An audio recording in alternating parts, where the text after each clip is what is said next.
Assalamualaikum warahmatullahi wabarakatuh.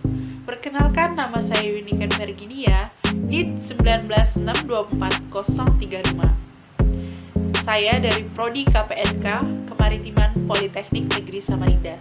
Di sini saya akan memaparkan materi tentang tinjauan psikologi belajar. Materi ini saya bahas untuk memenuhi tugas mata kuliah dari psikologi dan kepribadian. Langsung saja kita bahas materi tersebut. Nah, tinjauan psikologi belajar ini terdiri dari definisi belajar, gambaran tentang set belajar, aktivitas belajar, serta faktor-faktor yang mempengaruhi belajar. Definisi belajar. Menurut pengertian secara psikologis, belajar merupakan suatu proses perubahan, yaitu perubahan tingkah laku sebagai hasil dari interaksi dengan lingkungan dalam memenuhi kebutuhan hidupnya. Perubahan-perubahan tersebut akan nyata dalam seluruh aspek tingkah laku. Menurut pengertian lainnya, belajar ini adalah suatu proses usaha yang dilakukan seseorang untuk memperoleh suatu perubahan tingkah laku yang baru secara keseluruhan, sebagai hasil pengalamannya sendiri dalam interaksi dengan lingkungan.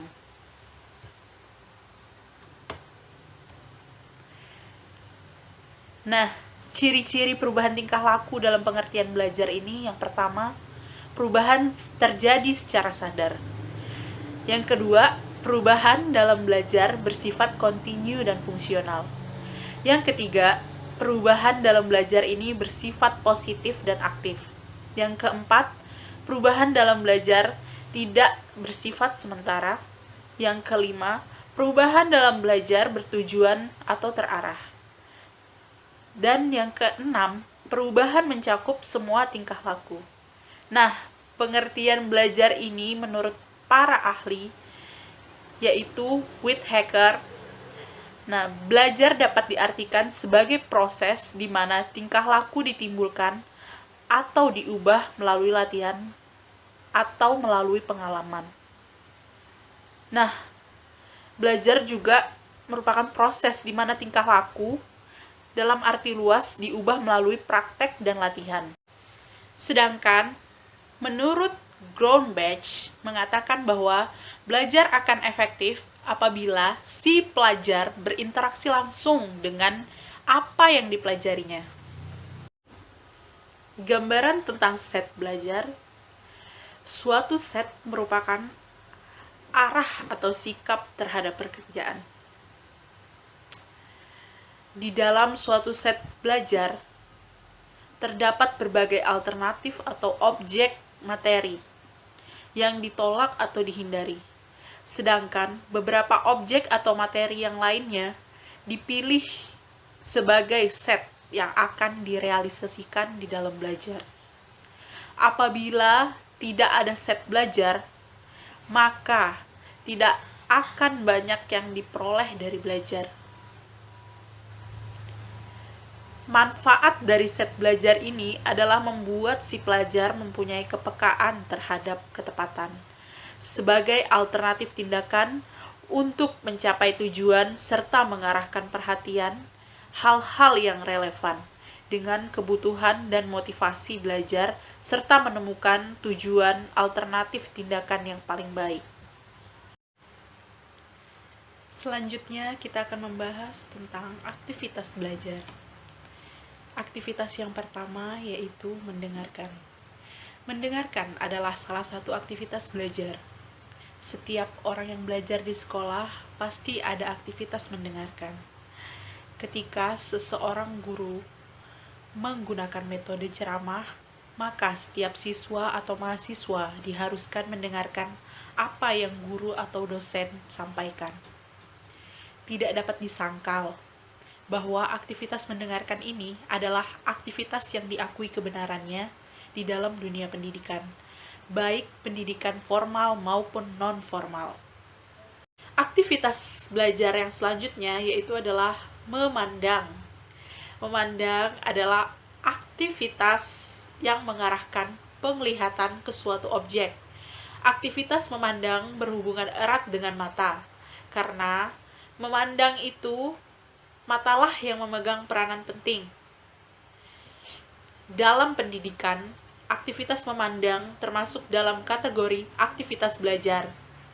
Tapi perlu diingat bahwa tidak semua aktivitas memandang berarti belajar. Aktivitas memandang dalam arti belajar adalah aktivitas yang bertujuan sesuai dengan kebutuhan untuk mengadakan perubahan tingkah laku yang positif. Sedangkan aktivitas memandang tanpa tujuan bukanlah termasuk perbuatan belajar. Meski pandangan tertuju pada suatu objek, tetapi tidak adanya tujuan yang ingin dicapai, maka pandangan demikian tidak termasuk dalam belajar. Yang ketiga, aktivitas belajar meraba, membau, mencicip, atau mengecap. Aktivitas ini adalah indera manusia yang dapat dijadikan sebagai alat untuk kepentingan belajar. Artinya, aktivitas meraba, membau, dan mengecap dapat memberikan kesempatan bagi seseorang untuk belajar. Tentu saja, aktivitasnya harus didasari oleh tujuan. Dengan demikian, aktivitas-aktivitas meraba, aktivitas membau, ataupun aktivitas mengecap dapat dikatakan belajar apabila aktivitas itu didorong oleh kebutuhan, motivasi untuk mencapai suatu tujuan dengan menggunakan situasi tertentu untuk memperoleh perubahan tingkah laku. Yang keempat, menulis atau mencatat. Menulis atau mencatat merupakan kegiatan yang tidak terpisahkan dari aktivitas belajar. Tetapi tidak setiap mencatat adalah belajar. Aktivitas mencatat yang bersifat menjiplak atau mengkopi tidak dapat dikatakan sebagai aktivitas belajar. Mencatat yang termasuk sebagai aktivitas belajar yaitu apabila mencatat orang itu menyadari kebutuhan akan tujuannya, serta menggunakan seperangkat tertentu agar catatan itu nantinya berguna bagi pencapaian tujuan belajar. Dalam mencatat, tidak hanya sekedar mencatat, tetapi mencatat yang menunjang pencapaian tujuan belajar. Catatan yang sangat berguna untuk menampung sejumlah informasi yang tidak hanya bersifat fakta-fakta, melainkan juga didasari atas materi-materi hasil analisis dari bahan bacaan. Aktivitas membaca. Aktivitas ini adalah aktivitas yang paling banyak dilakukan selama belajar di sekolah atau di perguruan tinggi. Membaca di sini tidak mesti membaca buku belaka, tetapi juga membaca majalah, koran, tabloid, jurnal-jurnal, hasil penelitian, catatan hasil belajar atau kuliah, dan hal-hal lain yang berhubungan dengan kebutuhan studi. Kalau belajar adalah untuk mendapatkan ilmu pengetahuan, maka membaca adalah jalan menuju pintu ilmu pengetahuan. Ini berarti mendapatkan ilmu pengetahuan tidak ada cara lain yang harus dilakukan kecuali memperbanyak membaca. Aktivitas selanjutnya yaitu aktivitas membuat ikhtisar, ringkasan, atau menggarisbawahi. Banyak orang yang merasa terbantu dalam belajar karena menggunakan ikhtisar-ikhtisar materi yang dibuatnya. Ikhtisar atau ringkasan ini memang dapat membantu dalam hal mengingat atau mencari kembali materi dalam buku untuk masa-masa yang akan datang. Untuk keperluan belajar yang intensif, bagaimanapun juga hanya membuat ikhtisar adalah belum cukup. Sementara membaca pada hal-hal yang penting perlu digarisbawahi.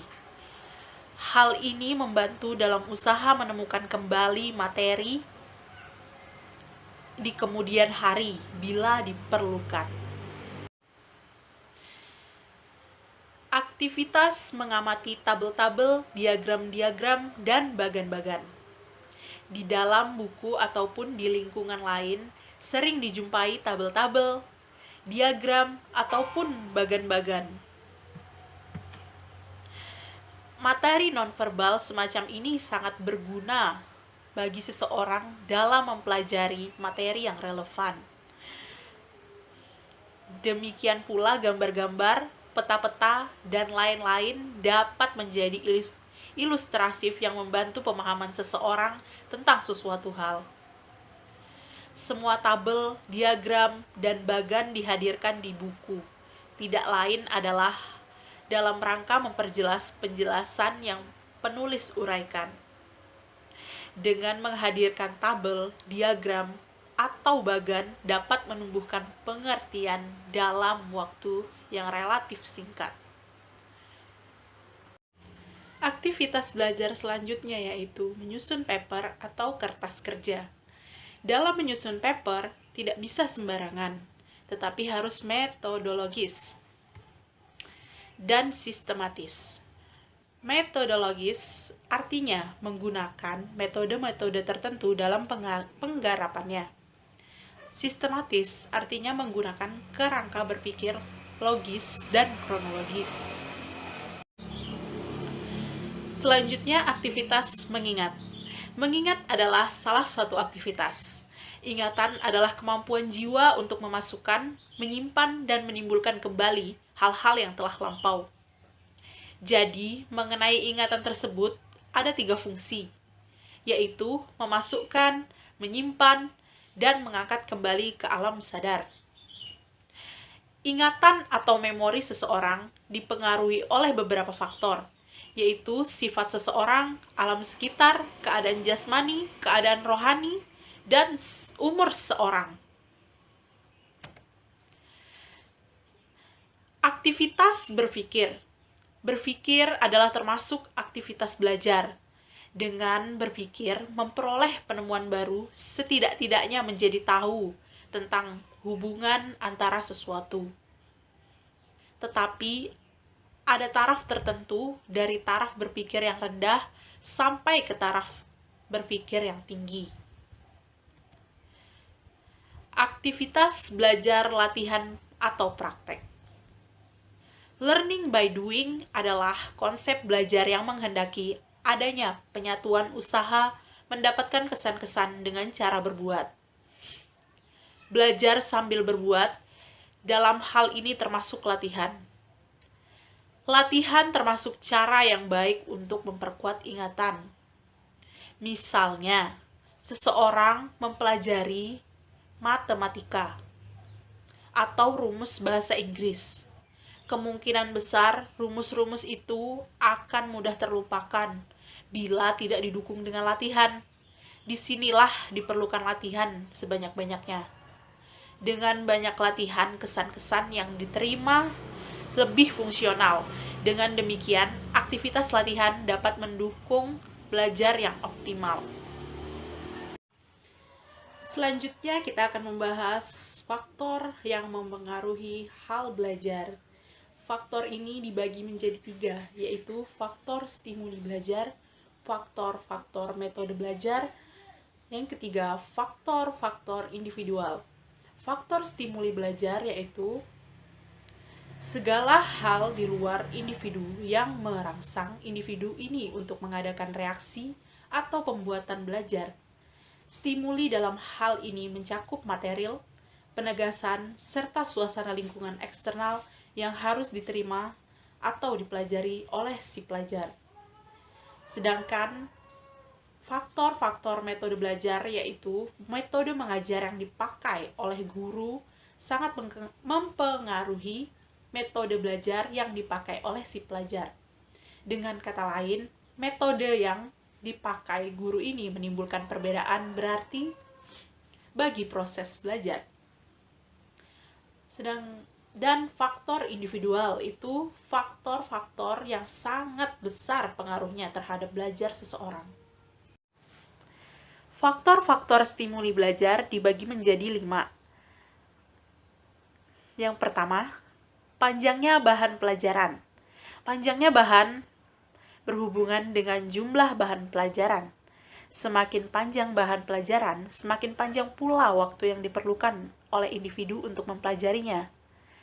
Bahan yang terlalu panjang atau terlalu banyak dapat menyebabkan kesulitan individu dalam belajar. Kesulitan individu itu tidak hanya karena waktu untuk belajar, melainkan berhubungan dengan faktor kelelahan serta kejenuhan si pelajar dalam menghadapi atau mengerjakan bahan yang banyak itu. Yang kedua, kesulitan bahan belajar. Itu maksudnya adalah tiap-tiap bahan pelajaran yang mengandung tingkat kesulitan yang berbeda. Tingkat kesulitan bahan pelajaran mempengaruhi kecepatan belajar. Semakin sulit sesuatu bahan pelajaran, makin lambatlah orang mempelajarinya. Yang ketiga, berartinya bahan pelajaran. Hal ini dimaksudkan dengan belajar memerlukan modal pengalaman yang diperoleh dari belajar di waktu sebelumnya. Modal pengalaman itu berupa penguasaan bahasa, pengetahuan, dan prinsip-prinsip. Yang keempat, berat ringannya tugas. Berat atau ringannya suatu tugas ini erat hubungannya dengan tingkat kemampuan individu. Tugas yang sama, kesukarannya berbeda bagi masing-masing individu. Hal ini disebabkan karena kapasitas intelektual serta pengalaman mereka tidak sama. Yang kelima, yaitu suasana lingkungan eksternal. Kenapa? Karena suasana lingkungan eksternal ini menyangkut banyak hal, antara lain cuaca, waktu, kondisi, tempat, penerangan, dan sebagainya. Faktor-faktor ini mempengaruhi sikap dan reaksi individu dalam aktivitas belajarnya. Karena individu yang belajar adalah interaksi dengan lingkungannya. Selanjutnya kita mempelajari faktor-faktor metode belajar, yaitu terdiri dari yang pertama, kegiatan berlatih atau praktek. Hal ini dimaksudkan sebagai berikut. Jam pelajaran atau pelatihan yang terlalu panjang adalah kurang efektif. Karena semakin pendek pendistribusian waktu untuk berlatih, maka semakin efektiflah pekerjaan atau latihan itu. Latihan ini juga memerlukan jam istirahat yang lama, tergantung kepada jenis tugas. Berlatih secara maraton dimungkinkan apabila tugas yang mudah dikenal, mudah dilakukan, materi pernah dipelajari sebelumnya, dan kegiatan memerlukan pemanasan terus-menerus. Yang kedua itu overlearning dan drill.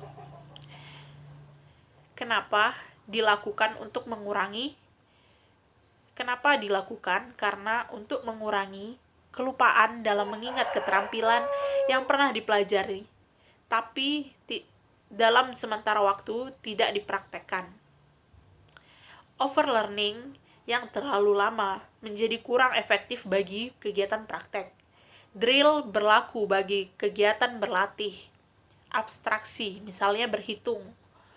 Overlearning dan drill berguna untuk menetapkan reaksi dalam belajar.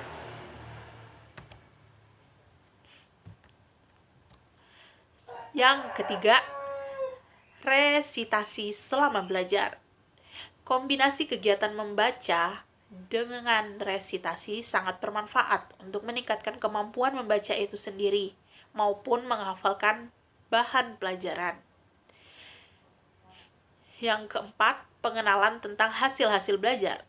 Pengenalan seseorang terhadap hasil atau kemajuan belajarnya adalah penting, karena dengan mengetahui hasil-hasil yang sudah dicapai, seseorang akan berusaha meningkatkan lagi hasil belajar selanjutnya. Selanjutnya, belajar dengan keseluruhan dan dengan bagian-bagian. Belajar dimulai dari keseluruhan ke bagian-bagian yang lebih menguntungkan daripada belajar mulai dari bagian-bagian. Hal ini Karena dengan dimulai dari keseluruhan, individu menemukan set yang tepat untuk belajar. Penggunaan modalitas indera. Ada 3 impresi yang penting dalam belajar, yaitu oral, visual, dan kinestetik. Modalitas indera yang dipakai oleh masing-masing individu dalam belajar tidak sama.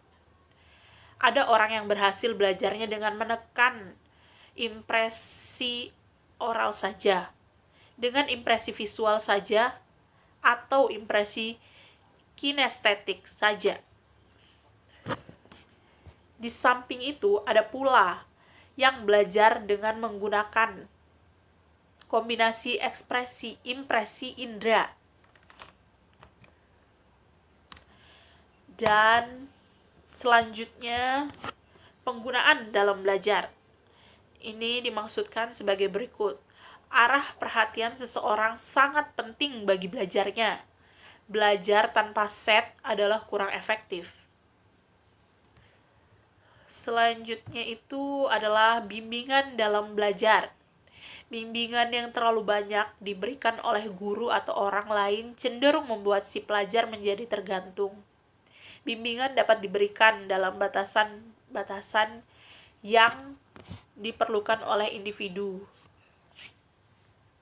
Terakhir, kondisi-kondisi intensif. Kondisi ini adalah objek atau situasi eksternal yang dapat memenuhi motif individu. Intensif adalah untuk mencapai tujuan. Selanjutnya yaitu faktor-faktor individual. Terdiri dari kematangan. Kematangan dicapai oleh individu dari proses pertumbuhan fisiologinya. Dengan berkembangnya fungsi-fungsi otak dan sistem saraf, hal ini akan menumbuhkan kapasitas mental seseorang dan mempengaruhi hal belajar seseorang itu. Faktor usia kronologis. Ini pertambahan dalam hal usia selalu dibarengi dengan proses pertumbuhan dan perkembangan. Semakin tua usia individu, semakin meningkat pula kematangan berbagai fungsi fisiologinya. Usia kronologis merupakan faktor penentu daripada tingkat kemampuan belajar individu. Faktor perbedaan jenis kelamin. Hingga saat ini belum ada petunjuk yang menguatkan tentang adanya perbedaan skill, sikap-sikap, minat, temperamen, bakat, dan pola-pola tingkah laku sebagai dari perbedaan jenis kelamin. Selanjutnya, pengalaman sebelumnya. Pengalaman yang diperoleh oleh individu ikut mempengaruhi hal-hal yang bersangkutan, terutama transfer belajarnya. Kapasitas mental. Dalam tahap perkembangan tertentu, individu mempunyai kapasitas mental yang berkembang akibat dari pertumbuhan dan perkembangan fungsi fisiologis pada sistem saraf. Selanjutnya yaitu kondisi kesehatan jasmani. Orang belajar membutuhkan kondisi badan yang sehat. Orang yang badannya sakit atau kelelahan tidak akan dapat belajar dengan efektif. Kondisi kesehatan rohani, gangguan serta cacat mental pada seseorang sangat mengganggu hal belajar orang yang bersangkutan. Seseorang tidak dapat belajar dengan baik apabila sakit ingatan, sedih, frustasi, ataupun putus asa. Yang terakhir yaitu motivasi. Motivasi penting untuk belajar karena motivasi menggerakkan organisme, mengarahkan tindakan, serta memilih tujuan belajar yang dirasa paling berguna bagi kehidupan individu. Demikian pembahasan yang bisa saya sampaikan.